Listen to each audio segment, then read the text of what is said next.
morning, everyone. My name is Brandon Taylor. I am the Digital Editorial Program Manager here at InformationWeek. And today I am sitting down with Sanjay Patnaik. And Sanjay, if you will just again say your name and title for us and just give us a brief background about yourself. Of course. Thank you so much. It's really a pleasure to be here. My name is Sanjay Patnaik. I'm the director of the Center on Regulation and Markets at the Brookings Institution in Washington, D.C. And so at our center, we pursue a variety of work streams, one of which is climate change and energy economics. And so we look at a wide range of questions in that area related to things like carbon pricing, like climate risk management, and how to implement carbon pricing and greenhouse gas regulations most effectively. My own work has been for many years on carbon pricing and how to get companies to incorporate climate change into their decision making and to address the climate risks that we currently face. Celebration of Earth Month, Information Week is producing a sustainability package of editorial content highlighting ways that we can be more responsible with our sustainability efforts. So in this video interview, Sanjay and I are connecting so that our audience can learn in detail how and why the tech industry should go about seriously pushing and adopting more sustainability practices while also continuing to strive for innovation responsibly.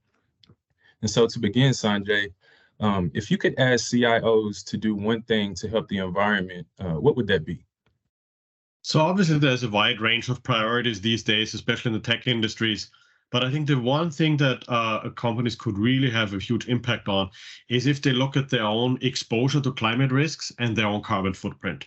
And so if I were to sit down with some CIOs, I would really implore them to look at the vulnerability of their business, of their location of data centers, for instance, location of other office buildings, etc.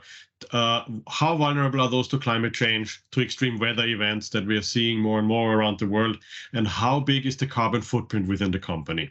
And if I were to advise them, I would tell them, look, governments around the world are implementing regulations to curb greenhouse gas emissions to address climate change.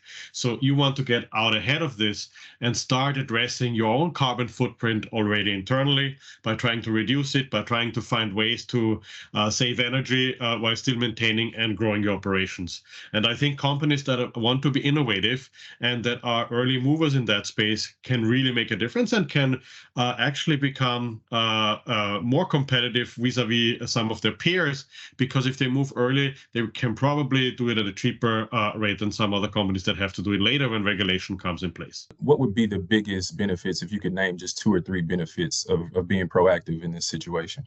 Yeah, one very important aspect is that oftentimes managers think that, oh, if we're trying to address climate change, it will cost us.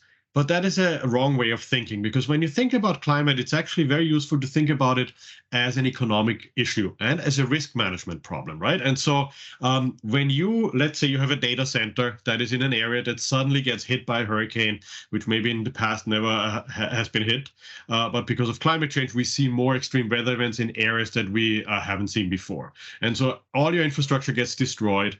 That will be very expensive for you, even if you're insured. And so if you start planning ahead of time, you can actually save money. And if you think about it from a risk perspective and try to combine these economic aspects with the climate, you can actually try to prepare for a future where otherwise costs might rise because of extreme weather events. And because of regulation, once carbon prices come in effect around the world, which they already increasingly are. And so if you reduce your carbon footprint ahead of time, you will have to pay less once a carbon pricing program is in place. How can companies and governments reduce their exposure to climate change by treating this problem as a risk management issue? Yeah, that's a really good question. And it's a multi-stage process, as we want to say. So a co-author of mine have looked at that. And so we are arguing that in order to be able to really address climate as a risk management issue, managers have to incorporate it into their decision-making to a much larger extent than they currently are. And so that includes multiple stages. For instance, trying to analyze your exposure to climate risk, right? That varies very widely depending on industry, depending on company, depending on location. Let's say you are a manufacturing company on the coast in Florida. You are probably much more vulnerable than maybe if you only have an HQ office in downtown New York somewhere, right? And so trying to start analyzing your entire business, your value chain of where you're vulnerable, where you see some of those risks, then you should try to classify those risks and see what are the risks that are the highest for you, right? And so we have obviously primary risks that are like flooding, extreme heat, drought. For instance, in the tech industry, right, a big issue is if you have manufacturing plants for semiconductors and others, they need a lot of water. And so in areas where you have prolonged droughts or droughts that suddenly are really much more severe than they used to be in the past, that can really impact your operations, right? And so you have to think of kind of like how different types of climate risks affect your business and what are most salient for you. And once you have identified those, you should really take measures to integrate them into your decision making. So for instance, if you're thinking about locating a semiconductor plant, well, knowing that it requires a lot of water, you should start doing a climate risk assessment for potential locations. Is this location better, or might there be this area be very vulnerable to droughts in the future? Or is this location better, or is there a chance that this will be flooded much more frequently? And so once you do that, you can start targeting your investments and the way you set up your supply chain and your value chain much more with a focus on climate risk and trying to avoid those risks and exploring new opportunities. Very well said. So what do you think about technology that can both solve some of our greatest environmental challenges and cause damage at the same time? You bring up a really good point, and it's obviously one thing that you learn when you have worked on climate as long as I have is that there's no silver bullet, right? It's all about trade-offs and about nuance. And so I actually think that new technology like AI has a lot of potential to help us with climate change. And I see some really interesting, innovative ideas around the world where you use advanced AI methods for things like analyzing large amounts of data on climate risk, for instance, or coming up with new technologies that could maximize the use of energy, improve energy efficiency. So I think there's a big potential. But as you also point out, a lot of the recent trends in tech that we see with the large language models, for instance, they really need a lot of energy, right? These are like huge processing farms, huge data centers, and those need a lot of energy. But I think the way is not to say, oh, we should not engage in those activities, because obviously those are progress and those are innovation.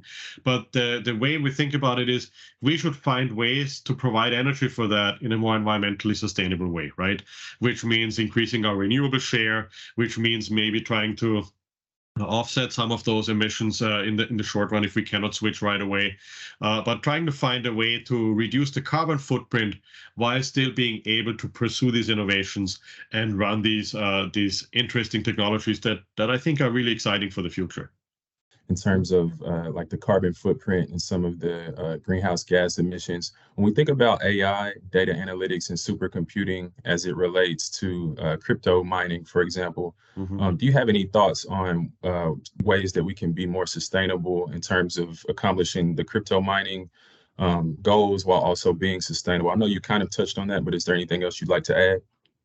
So I haven't looked much into the crypto mining issue and the energy use there, but I think given the current crisis that we face in the cryptocurrency industry, there probably going forward there has to be some kind of debate of the benefit and the costs, right? Like if we get benefits from a new technology, do those benefits outweigh the energy costs or the costs in terms of increased carbon emissions? And so I think that debate will have to be had. And also, again, I think the key is really to try to switch over most of our energy production to environmentally friendly technologies, because then we don't have to ask these questions, right? Because then we can still engage in our regular economic activity while having energy that is produced in a more environmentally sustainable way. But just one thing that I really want to emphasize, I do think that when we look at climate and some of the things that we need to address climate change, like, for instance, monitoring emissions or analyzing really large data sets that we have around the world, the new AI methods can really be very helpful, I believe. And I think we're just at the beginning of trying to realize the potential of these technologies to help us find ways to address climate change and reduce our greenhouse gas emissions. And I will close with those comments from Sanjay. Again, my name is Brandon Taylor. I am the Digital Editorial Program Manager for Information Week, and this has been our sustainability conversation in honor of Earth Month with Sanjay Patnaik.